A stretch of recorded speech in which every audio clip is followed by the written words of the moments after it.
If you guys don't mind, I'm going to turn off the camera. All right, great. Yeah, you can record if you want to. I think you already started. Okay, so today's topic is going to be Azure Front Door. I use Azure Front Door for almost a year now. We have built a platform, which is a multi-tenancy platform that completely route through the Azure Front Door.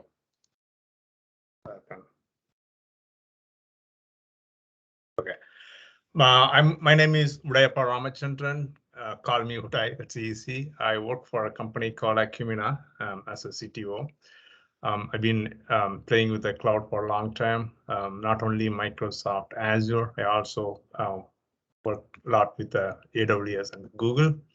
I do have a user group in Nashua. Please visit and become a member. Meetup.com, Nashua UG. I have great topics aligned and I put all my presentations over there. And my personal web blog is udai.io. Today we're going to talk about the load balancing solutions. Front Door is not the only one. There are three other solutions. We will look at it and why we need a front door. Then how we use the front door, different concepts like domains and backends or origins, or routings, and how we can do a firewall. And then there is a front door V2 is coming, which is the preview right now. What's the difference between V1 and V2, and run the same demo using the V2 as well.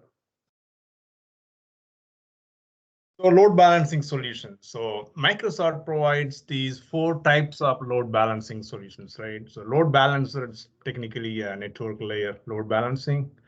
And then there is application gateway, which is the regional load balancer with the WAF enabled, a web application firewall enabled.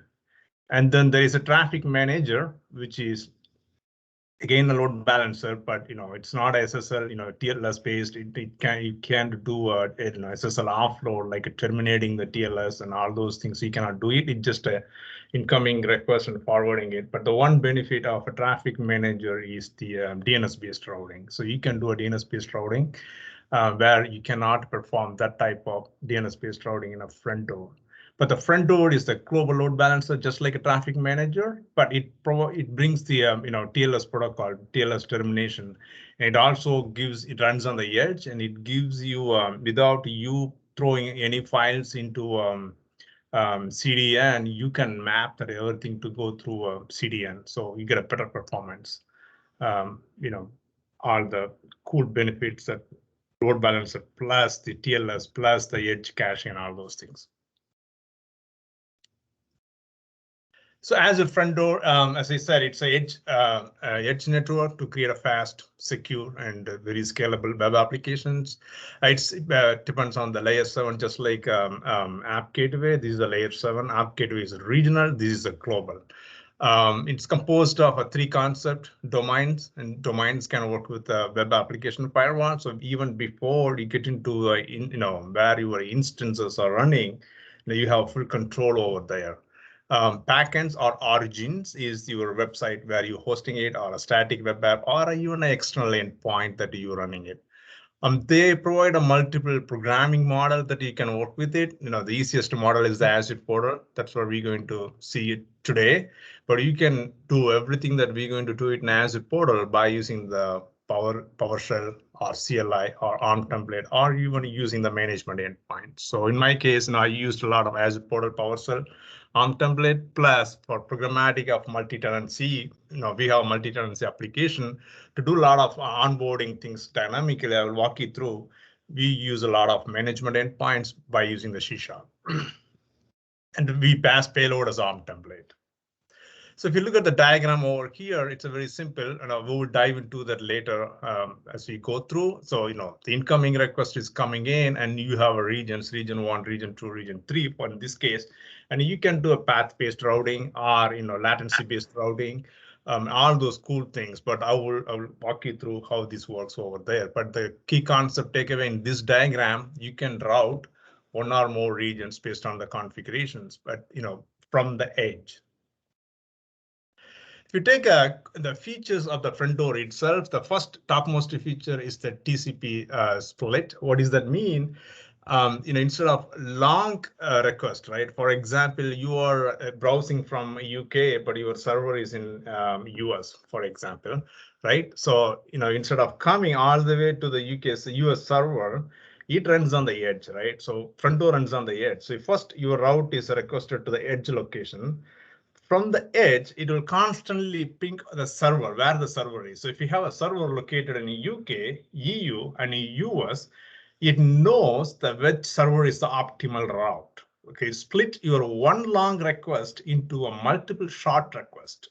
So your first request is always goes to a front door, it terminates there, and then it creates the pre-request in making sure which connection is optimal for this request. It has type of prepared like HTTP2 kind of things like caching. The next user comes in, it will use the same connection again from the front door to your application, wherever your application is. Right, so it's always a split the request. One request from edge, your user to edge, where the front door is running. Then another request from front door to application where the application is running. If you have multiple application, it knows constantly scan and get the optimal route possible. It provides the health, constantly scans. You configure how often, when to take that from the load balancer and then when to bring it back into a load balancer. And it has the routing, path-based routing. So you have a multiple endpoints running in a multiple different regions. It may be an application that you want to run it, or it may be a static resource that you want to provide from the multiple different regions. So you can route through a path. For example, /image go to one server, /video goes to other server, and so on. So again, it's a multiple websites. You can bring it in. It supports affinity. Some application may be a stateful. The stateful applications always need affinity, so they constantly connected to the same server until they terminate the session. So it supports that. And then SS offloading, you can take HTTPS through front door and you can terminate, and then you can go HTTP from front door to your applications if required. You can define your own custom domain. It can be a wildcard, star.yourdomain.com, or you can go, x.yourdomain.com, y.yourdomain.com, and you can set a different origins and so on.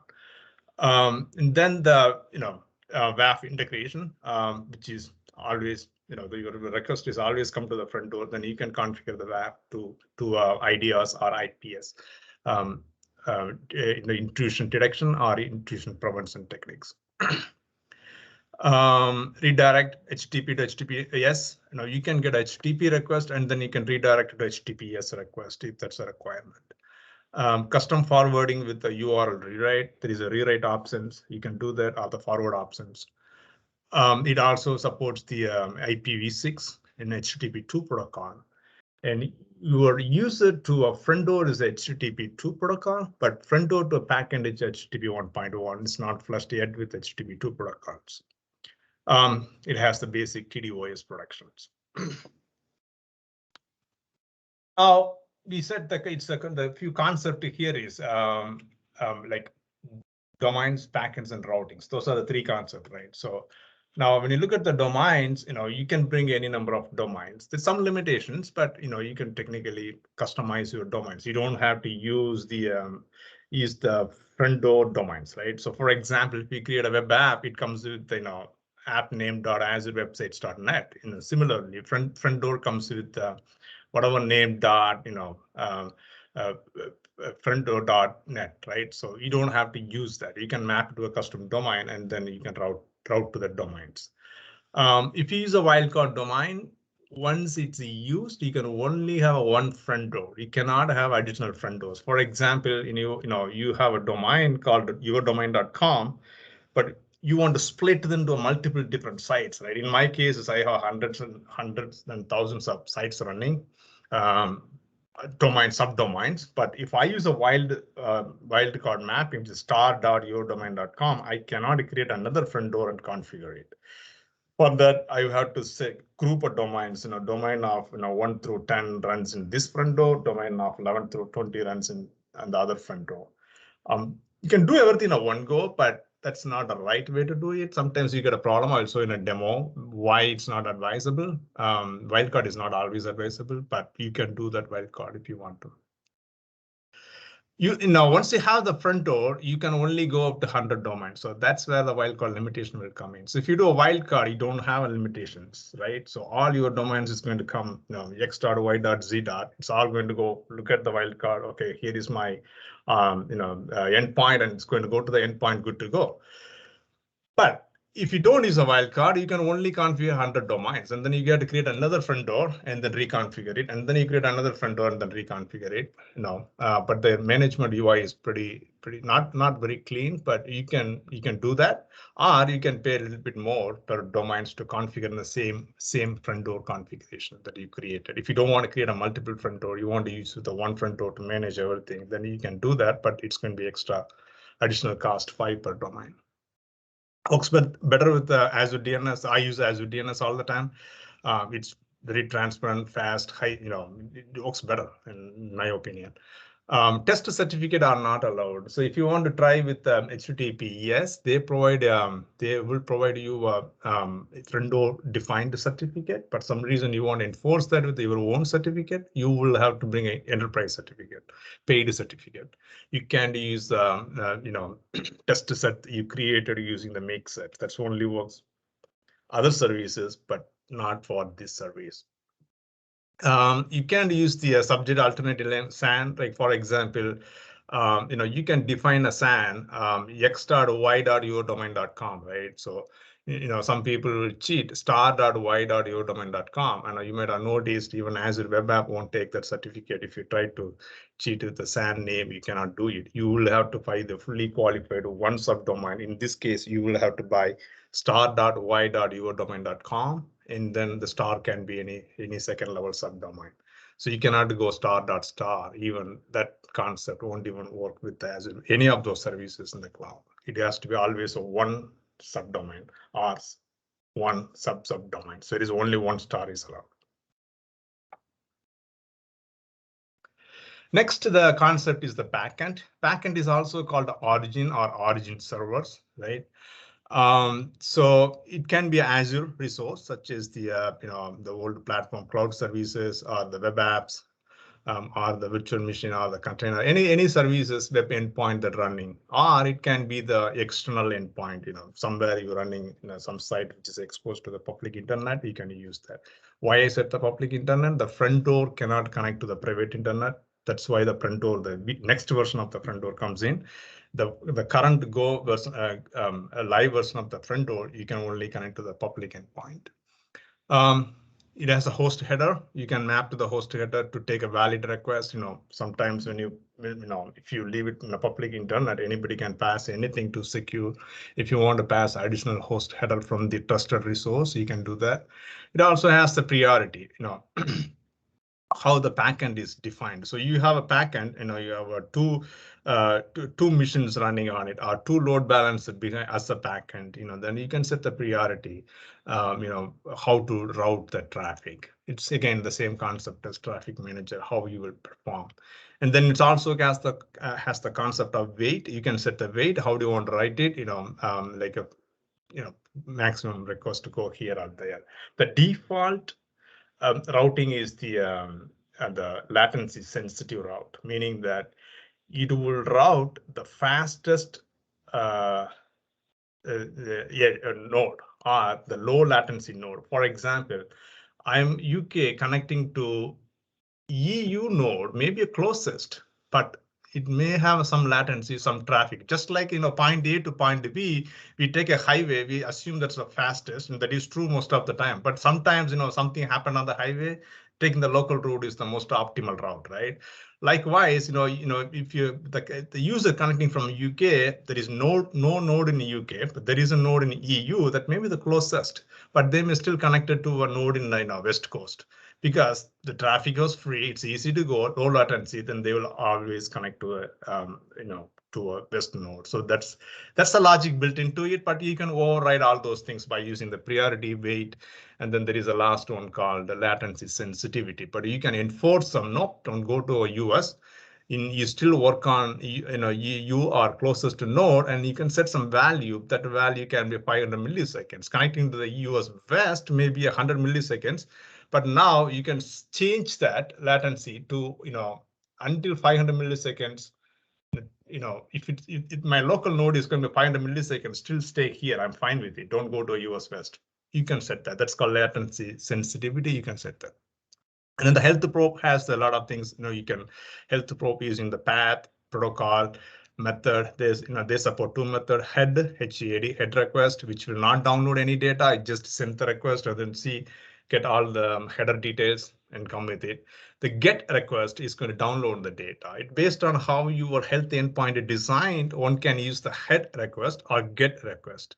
In most cases, I would recommend you have another endpoint or add another router type head, which just sends message and then sees it. OK, I'm good, and come back. The get will bring the message.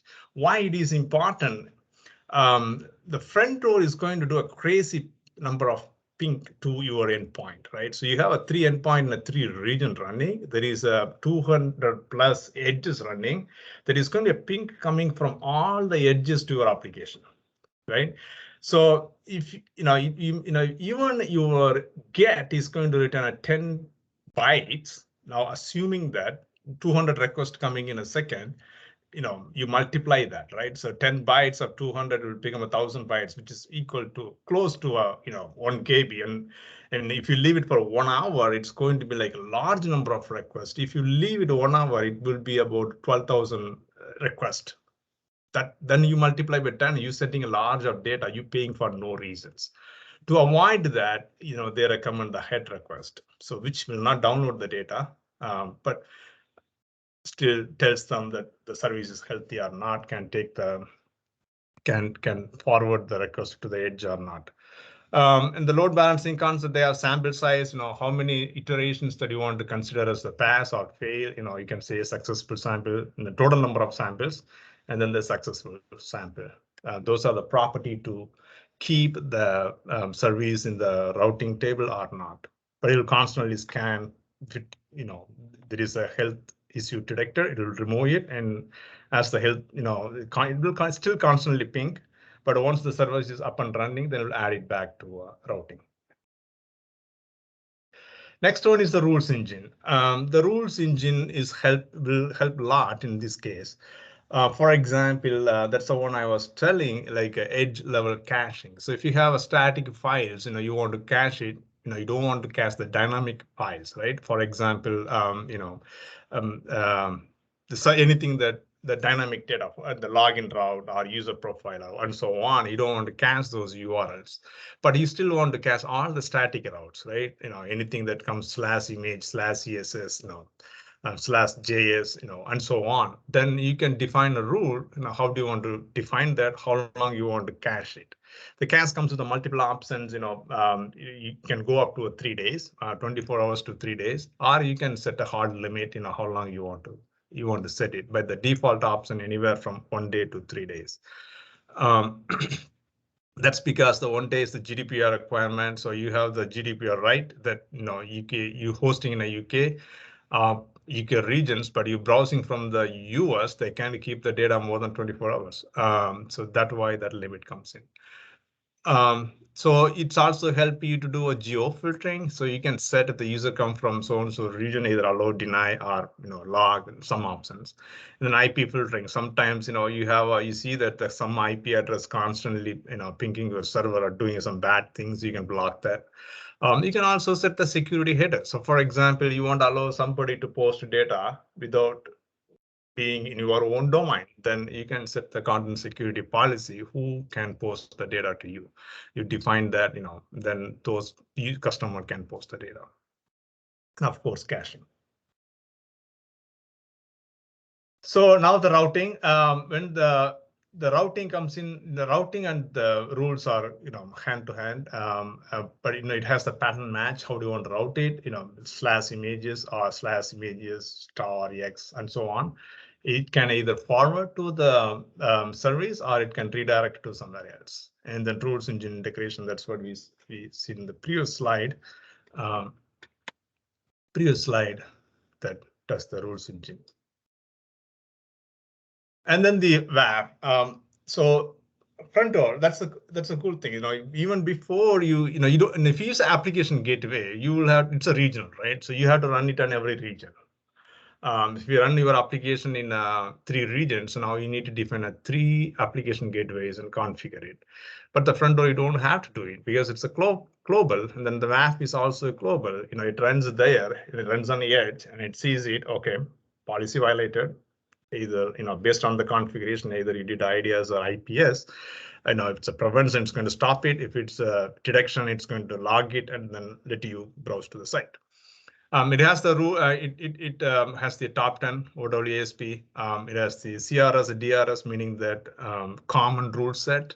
DRS meaning the default rule set. They have some versions coming in. They have some vulnerability packed into every version. In the front door the current front door, it uses the 1.0 common rule set, 1.1 default rule set. They have a vulnerability defined, and then the new front door, the version is lifted 3.0, which has the little bit more added rule sets for the vulnerabilities. Again, the key point for the WAF is for prevention and detections. How you want to detect all your malicious request versus the valid request. You can also set some access restrictions by using the custom rule, just like a rule table of a front door. You can also define rule on the WAF. If you have a detection mode and not or prevention mode anymore, you can add some more rules. How do you want to restrict certain type of geo or IP or based on the conditions. You can do a rate limiting, and then you can also do a redirect. For example, the user comes from XYZ location, or the body contains so and so message, or the header is missing so and so message, then redirect to a different site, right? So you can do that as well. REST API. So this is what we use. We just go here, play with it, and then see how the payload look like, and then we put the payload in our system, and then we create it, right? So they have a REST API playground. You just log into the portal, and then you browse to a REST API. You see all the methods they support, click on it, and then you can play right there, simulate the payload, and then see whether it's working or not. If it's not going to work there, it's not going to work in your code. So that's the right way to test it. We use this REST API they're online more often to validate our request, or if we see something is not working, this is the first place for us to go. All right, so this is standard premium. I'll hold this and let's go some demo, and then I will come back and then we will have the preview, and then I will show how everything mapped. You are not going to see a lot of difference between the V1 and V2. I call it as V1 and V2. The other one is the front door. This one is called front door standard premium. We'll come back and check that one. Any questions so far? You guys are there? Yeah, I've got a question about some of the differences and relationships between domains, routes, rules, and pools. Great. I'm really confused about like how all those relate to each other. Yeah. So can I give you a quick scenario and then maybe you can explain based off that? Go ahead. Yeah. So if I have 2 domains, 2 completely different domains, and in 2 different regions, I have 2 pairs of Azure Web Apps. So they're completely different sites, right? And I want them mirrored between East and West Coast. Do I need 2? Well, before you continue, let me do a whiteboard. I'm going to share a different screen now. Okay, continue on. I got your point. Keep going. Yeah, so what I want to do is I don't want to have 2 different front doors for 2 websites. I'd like to use the same Azure front door for both websites, both applications.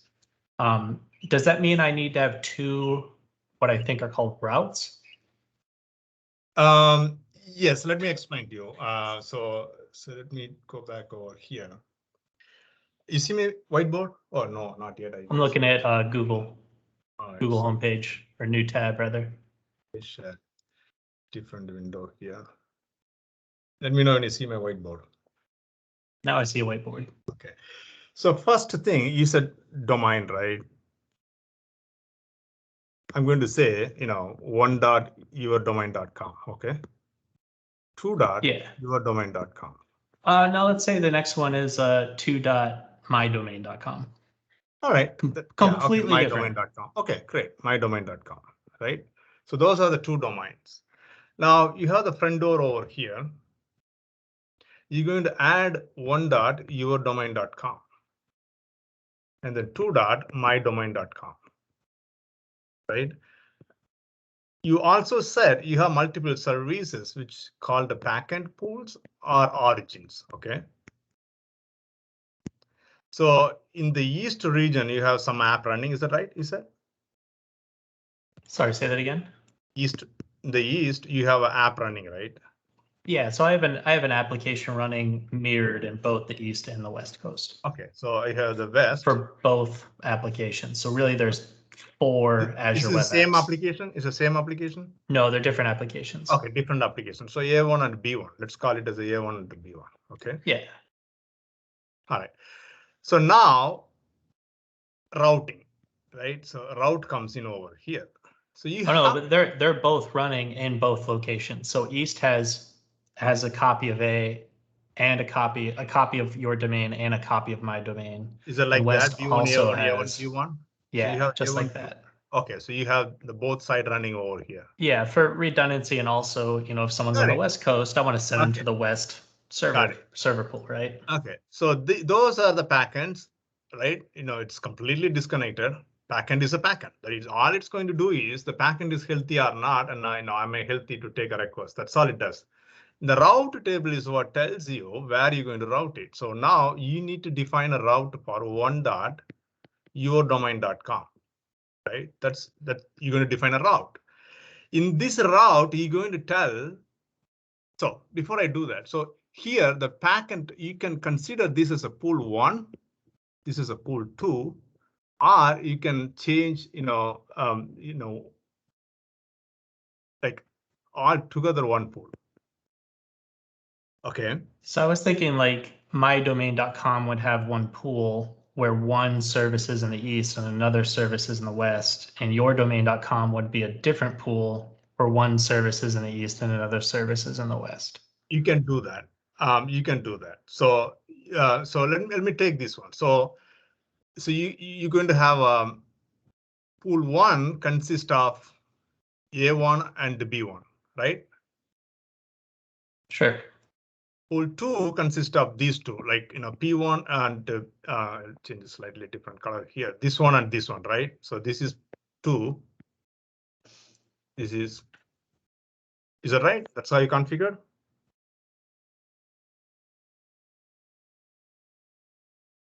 You there?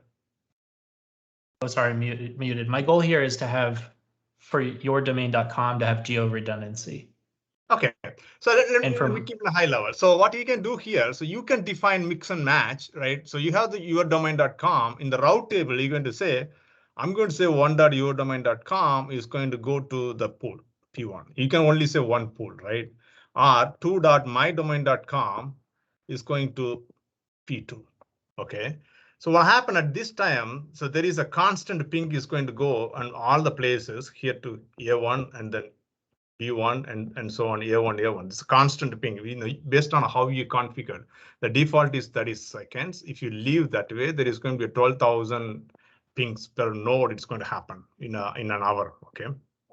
Anyway, so now it's going to. You can do it. What you just explained, there is no restriction. You can just do it. So 1.yourdomain.com comes in. It's going to go to East, and then if the user browse from the West, it's going to go to a West. And then similarly, 2.mydomain.com, it's going to go to East if the user browse from the East and West. The only thing you can do, because you're putting the node A1, B1 into both backend pools, you cannot restrict by the front door headers because it's going to say, nope, that header is already configured. So you cannot do that. So other than that, you should be able to do what you exactly explained. You can mix and match, and the same backend can be a part of another pool to do the 2.mydomain.com. That's fine. Yeah, so like I know that I can do this, but I'm kind of unclear on what primitives are involved in doing this. So would this require two different routes to say that Yeah. your domain.com goes to No. pool one? As soon as you have the domain here, so this is the front door, like the first configuration, you have to say here, like I'm going to have this domain, right? As soon as you domain, it's invalid until you define the route, right? So you define your domains, which is the domain is a first configuration. And then you will have to complete the route. How are you going to route to the domain? So the URL hits 1.yourdomain.com. The route is where you're telling either a path or and the backend pool where you want to route it, right? And the host header. So now which header you want to send? You want to send to 1.yourdomain.com, or you want to send some sort of static headers, x.y.com. Those three parameters you can only set it over here. Plus the caching. How do you want to cache it? It's going to be a dynamic cache or the static cache, and all those things you set it on the route, not here. So the front door. So each application should probably get its own route. Exactly. Every domain needs to have its own route. But that's a massive, massive difference between Azure Front Door and Azure Front Door Standard and Premium. No, in it's my the same opinion, thing. on Yeah. no, because money. No, the front door premium is just brings additional functionality. Like right now this is a public endpoint, right? So you are these things most likely to be in a virtual network, but it's still exposed to a public, right? But you can prevent that by setting the header. But these endpoints can be virtual network, but still port 443 or 8 is open to a public. Somebody can hit it, right? But that you can prevent that. You can put this backends completely private. That's where the premium brings into added value. So you can now those are routed within the Microsoft network layers. Maybe I'm confused then, because all right, so whenever I go to the pricing page for the old Azure Front Door, you have to pay per routing rule. Beyond, whereas yes. on the new standard premium model, I don't see any pricing based on. It's still a preview. It's still a preview, so they don't talk a lot about. It's still a preview. It's not like so they might still charge for the routing rules. Yeah. It's still a preview. So and few things. When I started look at like 6 months ago for the same demo talk that I gave 6 months ago, it wasn't working. They said certain things we are working on it. I looked at it today. There's one functionality still not working, which is the caching. Still not working. There is no better way to configure caching. The front door provides some much better option than the front door preview that we are talking about. Anyway, thanks for the question. I will change gear here.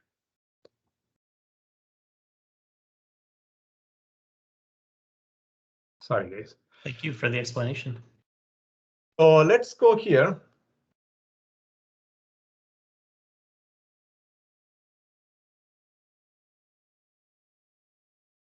So what are you going to do? So I have some samples I already created, because creating on the fly, it will work, but it's time consuming process. So for the interest of audience, I just to go quick know how you can create things. I look for the front door, right? So either front door or front door standard premium. The way the configuration work is entirely different. The terminology they used is entirely different. But once you configured, they all work. I will show you the key difference between a front door and front door premium. But once you get into it, and you understand, okay, that's what it is. So I'm going to select the front door and just click create.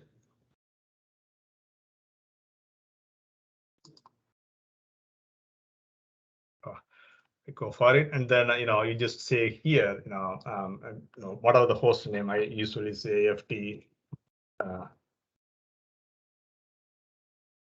just copy that word for now. AzureFT.net, right? So I'm creating it, and then I can say I need a session affinity or not, which is mainly for the stateful applications who needs to be routed to the same node. If you have a stateless application, you don't need to bother about it.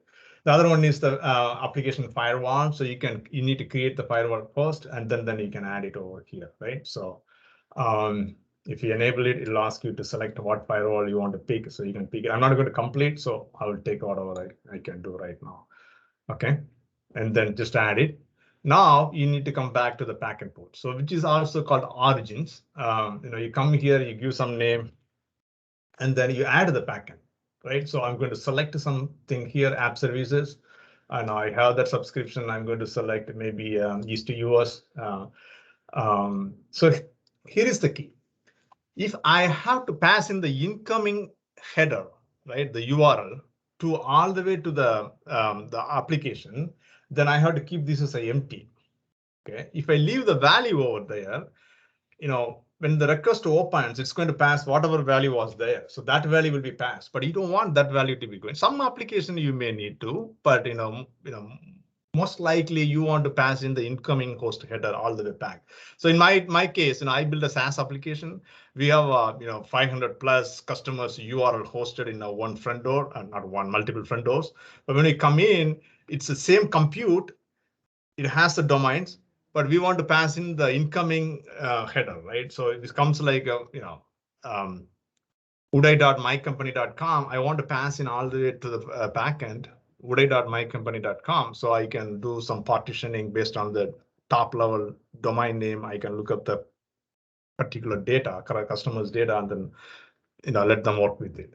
So if you put that value, any domain come in, it's going to pass to our endpoint that domain. So you have to keep that as empty, and then you can enable those port and then add it, and then you can keep add the packets, right? So you can say, again, I have an app service, and I'm going to say this is going to be East to US, West to US, just picking randomly, and then you keep adding it. So you keep add as many backends as you want.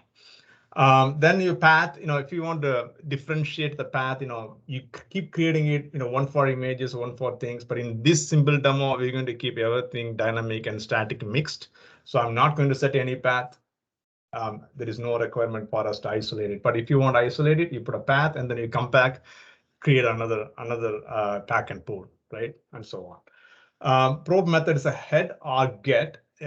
As I said, head is just connect and get download the data. So even if it's 10 bytes is a lot, you're going to pay a lot of money. So you have to be very careful using the head request.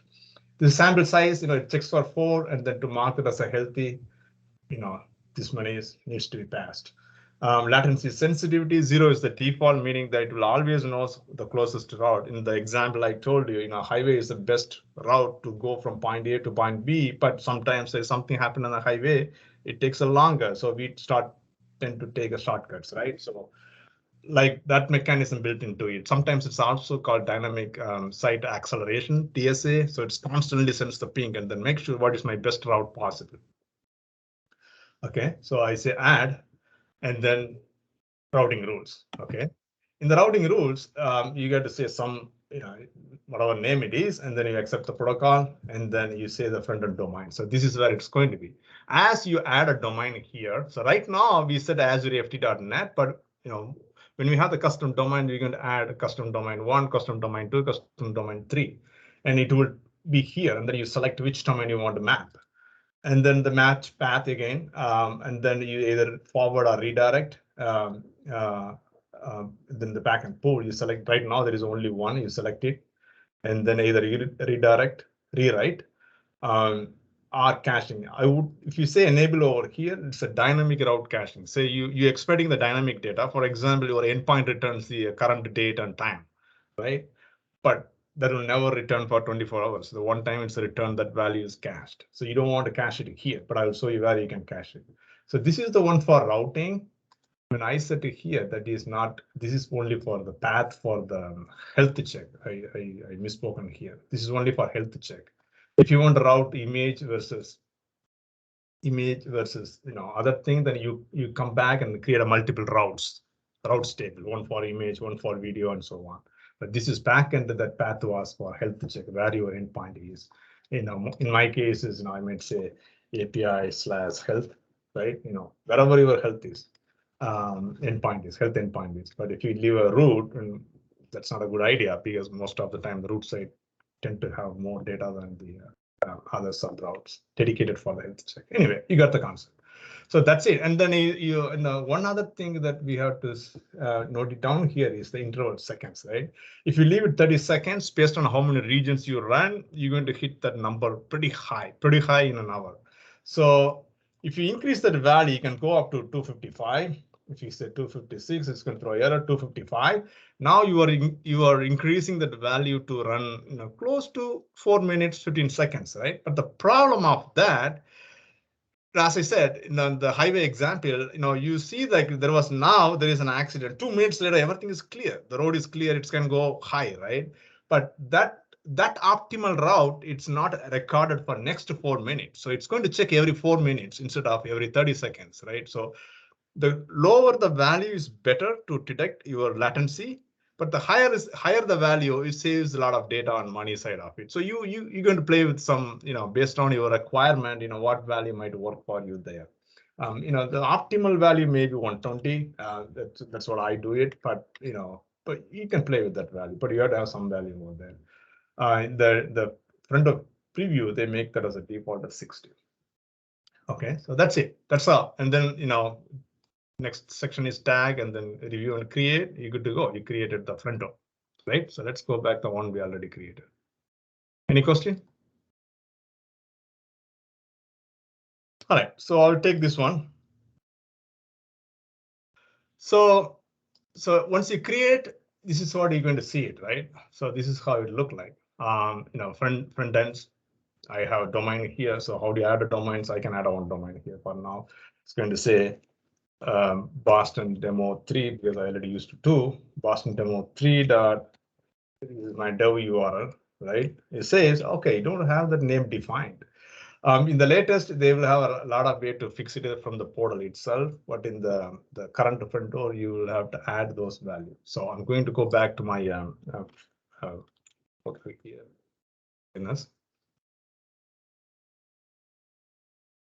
Stop me, guys, if you have any question. So going back to cost, you brought up the health probes costing. Is that at the inbound data transfer to origin rate? Exactly. Yeah. So Okay. it's from your application to a front door. It's how much data it took from. So the front door knows where your application, right? Your application, and then the front door, right? So that's where the request is originated. Those data you need to pay for it. If your health endpoint is going to return, say you have a generic health endpoint that gives a much more details than the health checkup 200 OK. Say I have like a health endpoint gives me 50 bytes, but when you run that number of requests, it's going to be a pretty pain, a lot more consumption over there. So if it's just like a 200 OK with no real body, it's no different from a head from a cost point of view. Yes, exactly. So, I mean, you are not going to see it right away. There is a, money saved, but you just look at it, you run it, you see it, then you will realize how this tiny bit of data increases your billings. So I'm going to have this Boston demo 3 here. I'm adding it. I'm going to route to my CNAME record here. So the one that I created, ft-v1 dot Azure ft.net. Right, so I'm say ft-v1 Azure ft.net, go to that one. So I create it. Okay, so I go back to here.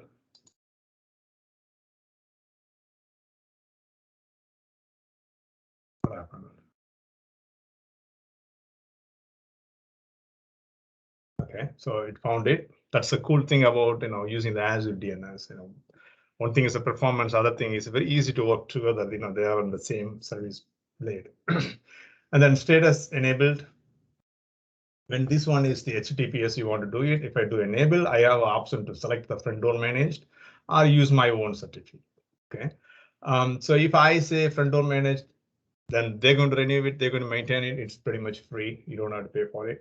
But you will also have to use your own. Then it's a good idea to use the key vault and then use the latest option. So that way, as you renew the certificate, it reads the latest and then apply to it. Okay. And then it gives the latest instead of the selected versions. Here is the one place that you can use the test certificate. You have to have the industry certificate or you have to use the front door managed certificates. But again, front door managed certificate is not applicable when you use a wildcard domain. If I map star.document.dev here, then front door managed certificate is not applicable. And then WAF, I have some WAF already created. I selected it. We'll get into it later. And then session affinity. In this demo, we don't need it. It's a very simple website. We are running it. And then say add. Now we have the domain added, right? So now we're in the routing table. So I go back to my routing. I say Boston demo 3. I accept these two protocols, and then here, I'm not going to route there. I'm going to route over here. Okay. And then my path is going to be default. I'm not going to change it. And then I have a rules. I have a rule one. I'll tell you why I need that rule. You can keep it empty. In that rule, I disabled the caching here because I don't want the dynamic caching, but I do need the static caching. Any static file that is used in the system, I want to be served from the edge. I don't want to go to the server. So that rule I defined in the rule one. I'll show it to you. So I'm going to select, that's my rule engine, and then whatever the packet port that I configured over here, right? And then if forward, either HTTP or HTTPS comes in, you forward to HTTPS only. But our HTTP are the match requests. So whatever the income HTTP, then match request will forward to HTTP, HTTPS, then will forward to HTTPS. We are not going to rewrite any URL here. We are not going to enable cachings. Add. Okay, and that's it. Now the other settings that you need to worry about is this one, the timeout. This also the preview, they made it at 60 seconds. Most cases 30 seconds is optimal, but your application does a lot of processing. It needs more than 30 seconds, then you can do so. I believe the max is at 240. Yeah, 240. So you can go up to 4 minutes. So it will not time out. Your front door will not time out. Otherwise, it will time out, terminate the request. So you can set any value you want over there. I'll save it. It's going to take a time because we put HTTPS over here. So that's going to take a. Oh, we didn't do it. Okay. I saved it. Okay. It's still not done yet. Okay, we'll save it. Any change you perform, you will have to, once everything is done, you will have to purge. If you make any changes, you will have to purge. That purge might take anywhere from 5 minutes to 30 minutes. If you don't see it right after 5 minutes, I know the first time it will be frustrating, but you will get used to it. But it takes at least 15 to 30 minutes to get the value over there. All right, let me go back and then show you. So now we add a domain, right? So how do you route to the domain to our app services? So I go back to my app service. I pick these are the two app services in the pool. I go back and then do a custom domain, and then I add the custom domain.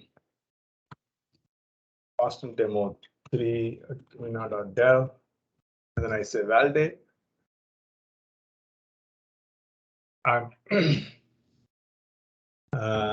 Boston demo 3.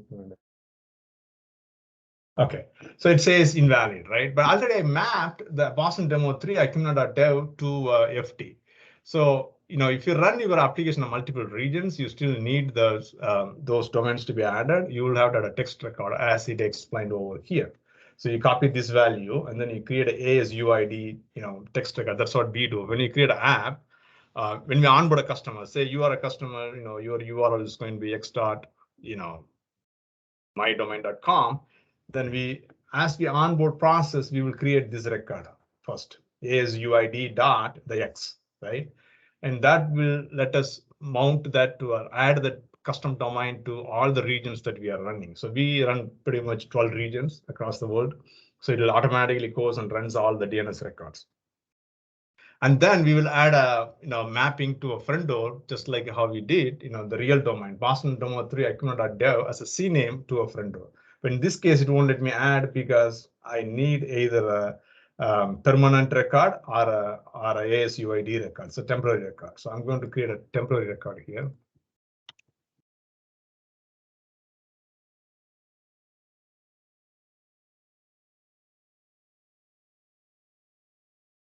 Copy this value. Oh God.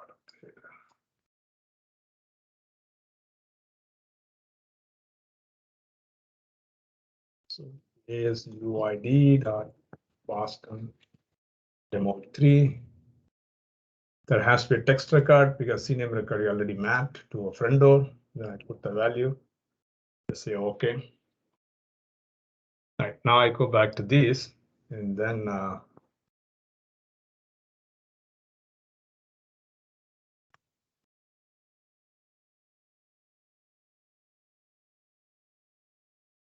Okay, so now it's valid because it sees the temporary record, and then it will let me add it. So now I can go and add that record.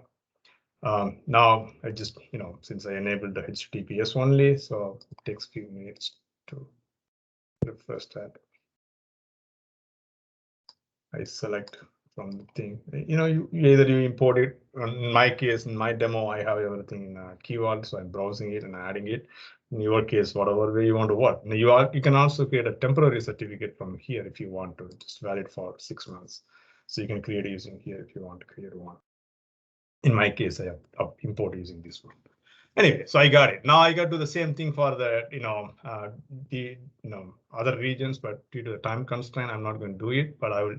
But you got the concept how you enable from from the adding the domain your DNS records to a front door to a routing table to your application. So we gone through that entire flow.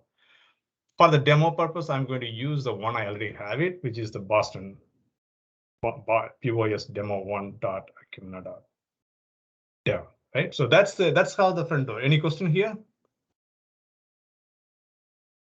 So the next one is the web application firewall. So we created an application firewall. So here we mapped demo WAF 1. So once you click on it, you see what it is, and you can do the managed rules. So if you look at it, this is what I was telling you. The default rules set to 1.0. That's in the preview. The latest one, I believe, 1.1, and then common rules at 3.0. They will keep add these vulnerabilities. The more vulnerabilities they will add it. Well, it is running right now in a detection mode. We are not stopping it. Mode is set to detection. So we enabled all the rules, but it's not going black. Somebody is going to give this, SQL injection, vulnerability. It's going to pass in. It's going to go to the server, but because we set to a detection. If you do a prevention mode, it's going to prevent it. Oh, error. You can also add a custom rule. So if you want to add a custom rules over here, you can define a custom rule 1, whatever you want to call it as rule 1, and then put the policy priority, just a number. You might have used Azure. Everywhere there is a priority, and then you can say geo or IP or size or some sort of condition that you want to pass it in. If you do a geo, it's not in the US, and I don't want my site is only for US customer, then I say the user is not in the US, then you deny traffic or redirect traffic and so on. You got the concept. Since we are running out of time, I'll code a little bit fast. You got the concept. So you can write as many rules as you want. They all execute. Okay. Now the next thing is the association. How we associate the rules. There is not a lot here. You can once you create the WAF, how you associate with them. That's what I talked about over here. Now let's go back to the front door, and then take about the rules engine, right? So what is this rules engine does? So this is what I was telling. I was turning off the caching when I was adding the routing table, right? Because in the routing table, I said, no, don't cache anything. But I can override that by coming back to over here. So if you look at my rule here, I create a rule 1, and then I said static assets. If contains that, you can put a multiple JS. CSS a lib, right? And then, if you think that one of your path also has a lib somewhere else, not intend to have a lib of what you're thinking, then you can add a multiple conditions. Have that and not have these, then do that. So what we are doing here, we take the request URL, we say contains, and one of those. If you want a multiple, you can do enter line delimiter. So just enter one at a time, one line, one per line, JS. CSS lib, and then you do that contains after converting to lowercase. If the path contains one of that, then I want to do a forward to this backend pool. Then you do either you can say match request again. You can do a match request, or you can do HTTPS only. I am not rewriting it, but I'm enabling the cache. And the cache is going to be I also enable the dynamic compression for the better performance, and then use the default cache duration. Yes, that means it's going to cache from 24 to 36, 24 to 72 hours. If it is GDPR compliance, based on where you browse, where the origin located, they will do a 24 or the 72 hours. Okay, so now we create these rules, and the rules is already configured. So for that reason only, it will cache it and tell you, okay, I'm going to cache that request. Any request that goes to a CSS that contains the JS, CSS, and lib, it will never go to a server. It will terminate. The first request will go to a server. The subsequent request will stop at the edge, and then it serves the data from the edge. All right. So that's the rules engine. Udai? Yeah. Yeah, can I ask a question about Rules Engine? Sure, sir. Yeah, this is basically, it's not really a question about Rules Engine, but I'm curious about your experience with the Rules Engine in that I know you run some complex systems. I'm curious in such a world, is it common to have a few rules or common to have 50 rules? Like what's the span of rules that you see in the real world? No. So okay, good question. It depends on the requirement. You might think if it's a 50 rule, it needs to run all the 50 rules, right? Somebody might say, how fast it's going to run, but I believe it's kind of 50 else condition. They will optimize index, they will optimize it. The answer to that question is it's absolutely, it depends on the requirement. But now I'll give another example here. You can split this into 3 rules, right? One rule just to say as alone, and then create another rule, and then you tell them, request URL and then contains operator contains and just say CSS, right? You can do that as well. But now you technically running 3 rules. This is the bad practice.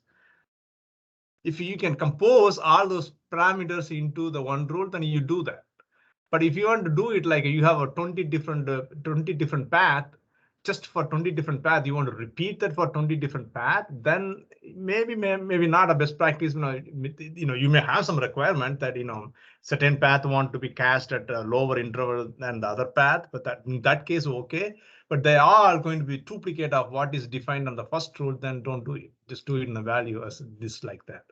But again, answer to your question, I think it's case by case. But I had a maximum of 3 rules. That's all I'm running today. But I don't know. I'm answering correctly to your question. But I did not see a requirement for 50 rules. But I think if you have a system that needs the 50 rules, yeah, it needs the 50 rules. But what I'm saying is, don't worry about the performance of computing those 50 rules. They have a pretty good indexing. Very helpful. Appreciate it, Udai. Thank you. Yeah.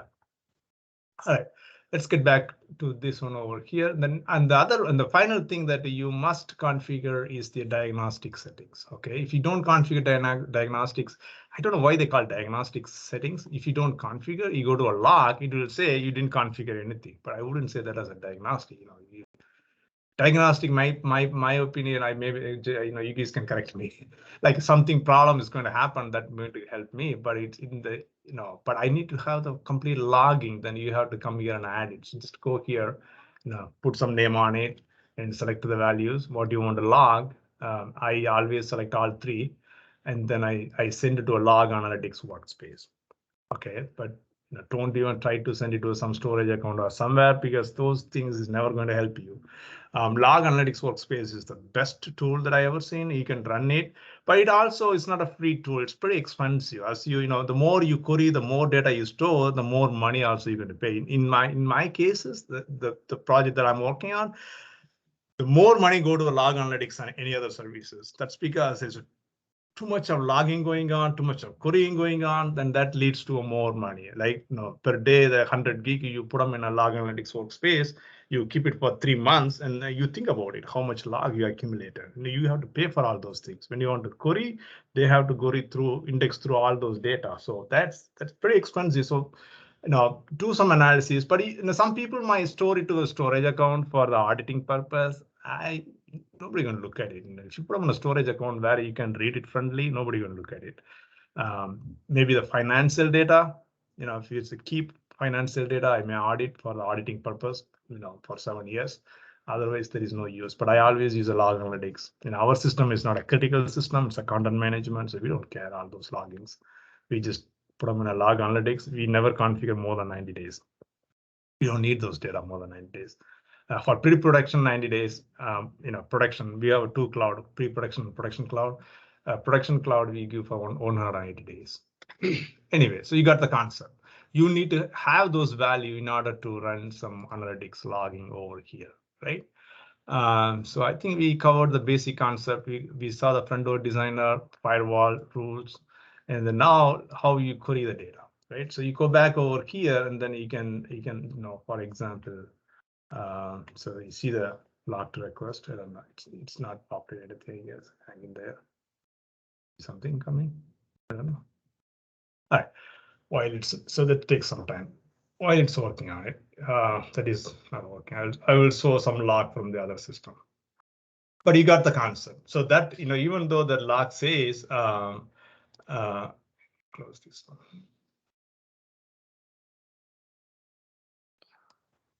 Even though the log says blocked request, which is a blocked request. In the demo case, we made it as a detection only, so it's blocked, but it detected and it moved forward because that's what we want.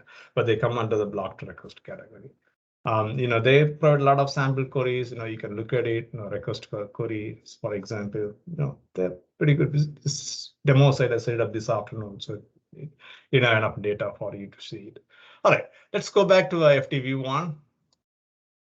So we have this is the main blade right here. So if you look at it in the request count, you can see there's not a lot of requests because it's a demo site.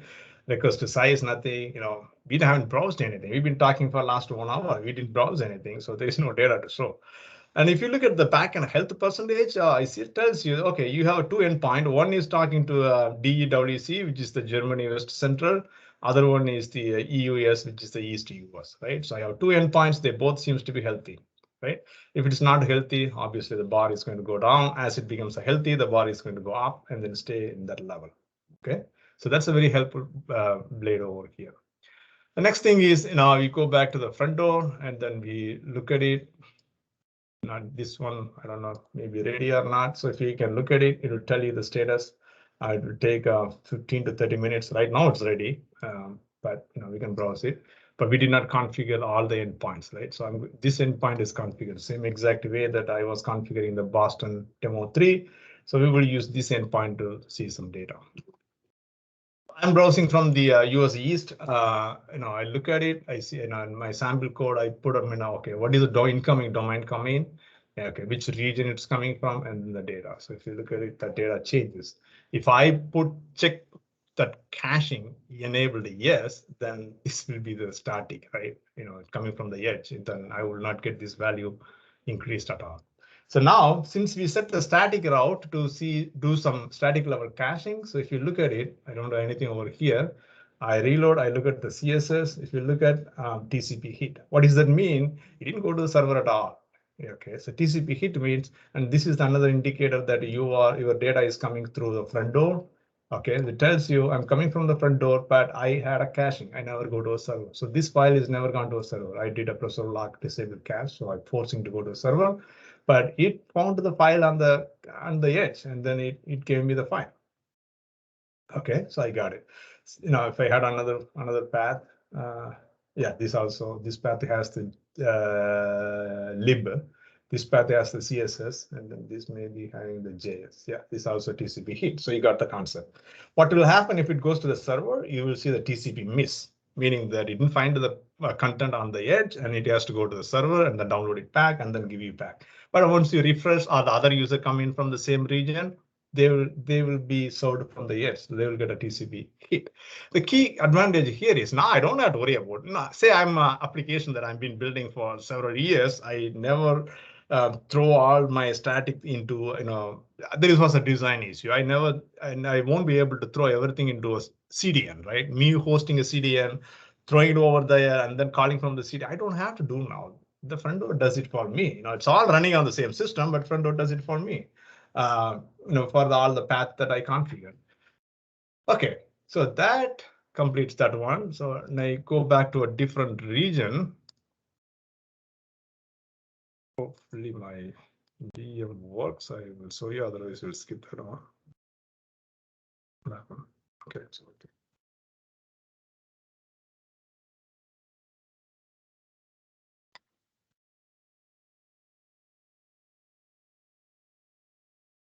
Any question while I'm waiting for these things to load?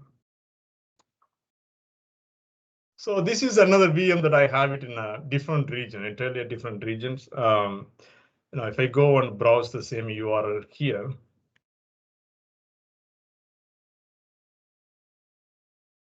so I'm going to go read over here. Now it's going to West Germany, right? So it's gone to West Germany, and then I got everything. If we look at the network stack, it should be a TCP miss because I didn't get it. If I refresh it, TCP hit, right? So I'm first time browsing to that. When the first request over here, it was a miss. It didn't find on the edge, because this when I hit from somewhere in Asia, the front door tells them, okay, for you the closest is the West Germany. I'm going to route you to West Germany. Okay, it's gone to West Germany, and then that's a first request after clearing all the. I cleared before demo everything. So TCP missed, but now the second time when it goes, it sees the TCP hit. If somebody else is browsing, they will get a TCP hit. Okay, so you got the concept. All right, on next.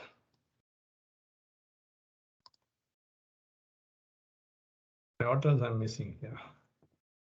All right, we'll come back. So let's go back to the slide here. A standard premium. So the standard premium is the same functionality, plus it has the inbuilt CDN, and then it has the and I have another tech that explains how you can do it. It has the functionality called a private linking, which is a cool concept, and I use it in my hosting deployment. We move everything behind the door. We only expose the web app, and nothing else is exposed to the web app outside to the public internet. So you can connect to on premises, which uses the internet. They use the Express out or the private linking. You need to download and install it. You can do that. So that way, your front door can talk to on premises in a secure way. But again, the same concept is available. They have two SKUs. One is the standard SKU, which is same as the what we have today, plus the traffic analytics and some more security capabilities. And the premium SKU has the bot protection. I mean, the bot protection is still available as a preview to a current front door, but there, it's optional. Bot protection is optional in a current front door and also a preview, but in the new front door, they are not optional. I think you can buy it. Azure Private Link support, that's a key, and the threat intelligence and security analytics. So more money, more price. The second point over here is the global load balancing. That's the same. Dynamic site acceleration. That's the same. That's how it tells you what is the closest node by sending hundreds and thousands of ping to your servers. I'll skip this one and I'll go this one.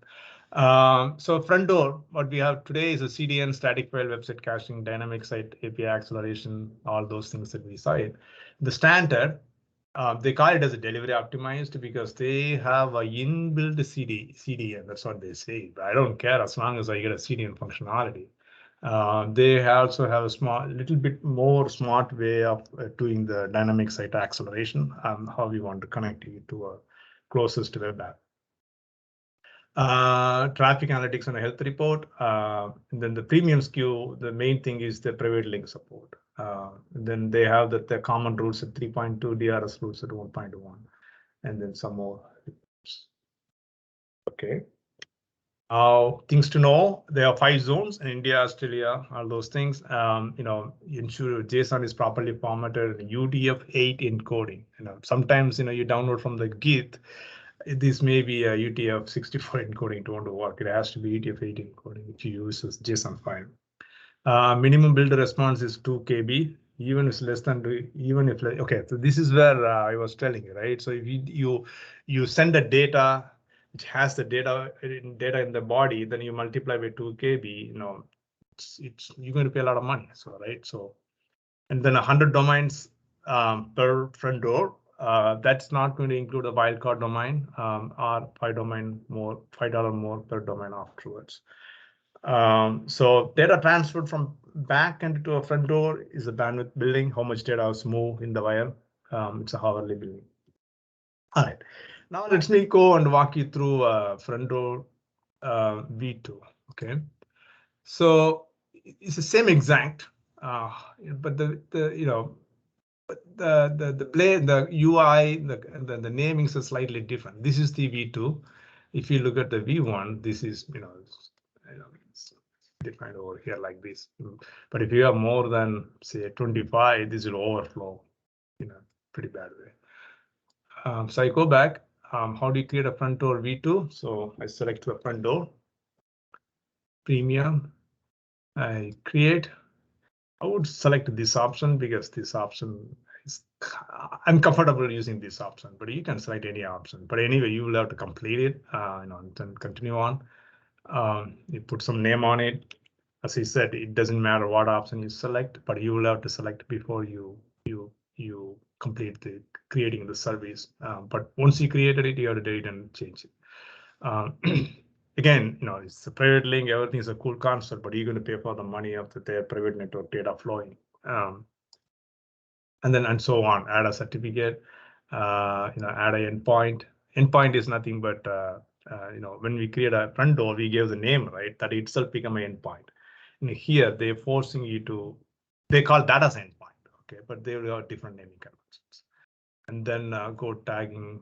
And then review create, but we are not going to complete it. But let's go look at it how we did as a existing one.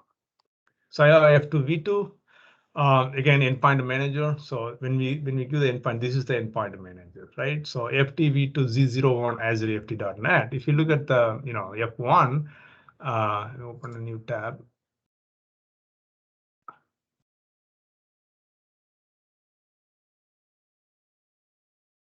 If you go back to the front door design, you can look at the overview. Now we see there was some request coming in. So let's go back to the designer. So this is the endpoint, right? So we're going to use that endpoint to route all the DNSs. So that is over there, and then you add the domains, right? Here they call it as the origins, and front door this is called a pack and hold. So if you look at it, it's nothing but how many servers, the same servers that I added over here. Okay, and the settings also remain same, right? Sample size and then successful sample, latency sensitivity, and all those things stay there.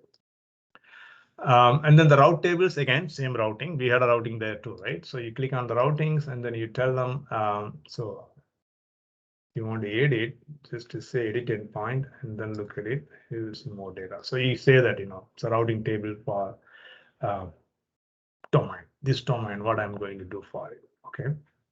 This case doesn't matter. So I was selected accidentally, but it doesn't matter for me because I'm not going to browse through that. I'm only going to browse through this because I don't have access to add that domain into my application because my application needs the incoming valid domain, not that domain, but I will never be able to add that domain anyway. Okay, so and then origin group, which is the pack and pool, the routing table, just like before, right? So when you create a route, you select the pack and pool. Here it's origin, right? So you select the origin and then how do you want to route it, and then again a rule table. This rule is what is not working. I discovered around 2 o'clock. I create a case, but they never able to answer me. We have a direct support. We never able to answer me. It's not working. The caching is not working. Same as a rule that we created on the front door, but this particular rule is not caching the static files. But it will work caching if I check that. But the problem is it's going to do a dynamic caching. All the routes that I have, that's bad, right? So when you browse this data, you want to get this data to be dynamic, this to be dynamic. But that's what I call it as a dynamic. Okay, so that's what it's all same, right? There is no difference if you look at it. And then the security is again a firewall. So we saw it over there. And you go through here domain. So if you want to add a new domain, just click on add a new domain, and then here there's a little bit of inbuilt integration. So if you want to add a new, I just put a name. Since I have everything in the same Azure tenant, then they will do all the work. You don't have to go back. So remember when we had a domain Boston demo 3, we went in, we added all those things, but here they will do it for you if you want, if you use their blade. But if you use it programmatically, you have to do all those things. Origin groups, again, that's the same as a backend. This is the other way to add. So if you want to add a more origin group, you can add it here. And then rule set, same as a rule set. Security is the same as a WAF. Optimizations, They're complaining here, you enable it, but I don't want to enable it. My site is a dynamic site. I have no idea why they said, things. It's kind of funny to me. Again, diagnostic logs, you have to enable it. Once you enable, you should be able to query the diagnostic logs. Right, so we haven't browsed anything that configured in this URL, but if you browse the URL, then it will say the URL that configured over there was boss demo 2. So if we say boss demo 2 here, oh god, mismatch one word, it goes to somewhere else.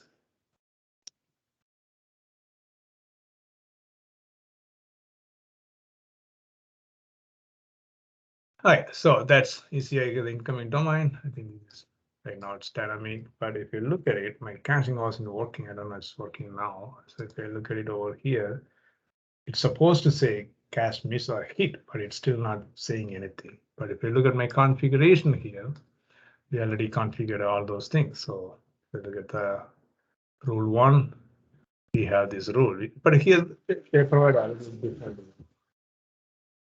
little different way to edit. There was a text box, you put one line at a time. So here you a little edit, but I don't understand this concept. They completely, the rule UI is slightly different. Even the Microsoft engineer is not able to answer, but hopefully I'll get the answer sometime today or tomorrow. All right, so that, okay, one last thing. So, so here, if you write a more programming like I do, you can go back here. Right, so you check, I'm just picking this name for example, and then try it. You log in the terminal, check, and then put the values, and then you take that payload and then attach to your request. So whatever the payload you generate over there, attach to the request. So I pick this one, say name equal to. I've been on this meeting for the last couple hours, but I'm not sure what everybody else is doing. Only half of paying attention. The type is a little problematic for me to find out. Sorry, Bill, you were saying something?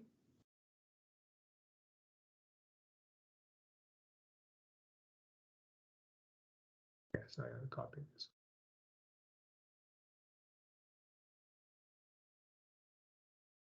On it, I'll tell you, okay, 200 name is available, right? So they are all the methods here. You just browse through it, find out which one you want and look at it. Then you copy the payload. You have all the endpoints here, and then just send it. Good to go. It will create. So it's easy coding. All right. Any question, guys?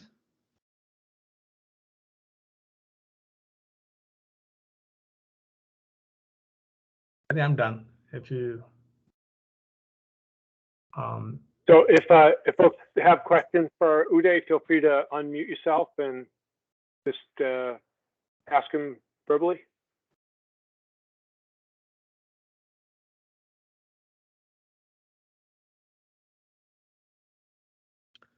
All right, great. Thank you for staying till the end. That was great. I always enjoy talking to this user group. And thank you, team, for having me here tonight.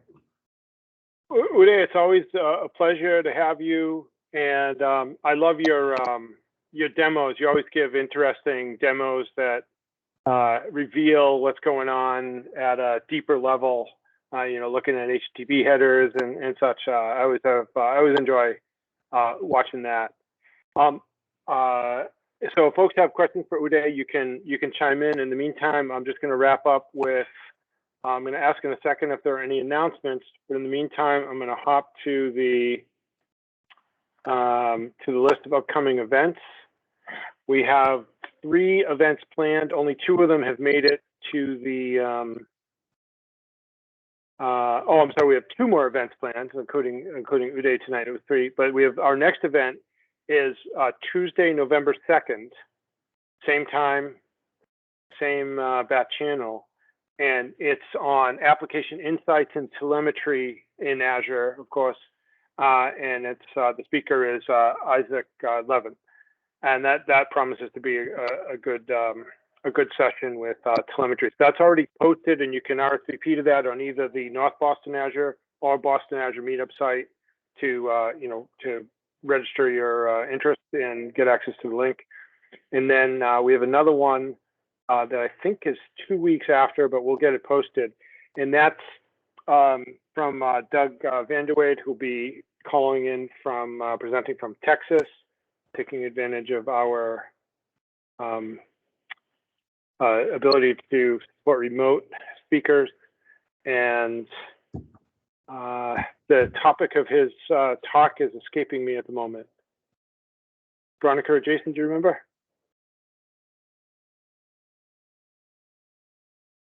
Sorry, Bill. I was looking at the meetup. We have 2 in October. I put them out there as drafts. Maybe I didn't post them. So we have Bicep by Alex Frankel, October 19th. And then Kubernetes for Data Scientists is October 5th. So they're we haven't cloned those over to the Boston Azure side then. They must be on the, okay, so we're a little out of sync between North and Boston Azure. Let me publish them. Yeah, they're still in draft mode, so we're gonna publish them soon. And so everyone will be able to RSVP. Sorry, yeah, go ahead, Veronica. Yeah, no, that's fine. I was just saying that they are in draft mode, so we're gonna publish them soon. And we'll have 2 events in October, October 5th and October 19th. And then one in November for now.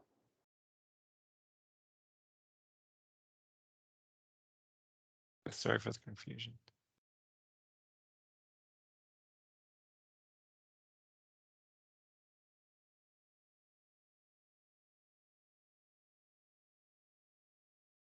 I see a silo moment. Everybody's here. Yep. Oops, I was talking to myself too. Okay, so Veronica just posted. We have 2 in October that will be posted soon. 2 in November that will be posted soon. Only the first one in November is posted. So we have a little clerical work to do, but stay tuned. Any final questions for Udai? And any other announcements from anybody? I have a user group meeting coming up. We have a couple of topics. Please visit meetup.com/NashwaUG, NASHUA/UG. I'll put a URL over here. Awesome. So you get more of Udai and Azure stuff from Nashua UG. I've been to a number of those events in person and virtually. Good stuff. Any further announcements? Okay, well, Udai, thank you again for speaking. The talk was recorded and it'll show up on youtube.com/Boston Azure starting tomorrow usually, and we'll post a link in the meetup site that points you into udai.io, wherever in there the slides and other material are. That sound right, Udai? Yes, I will send you the link tonight. Very, very good. Thank you, everybody. Good to see everybody from all over the place. See you next time. Thank you, guys. Good night. Bye-bye. Thank you. Thank Thanks. you.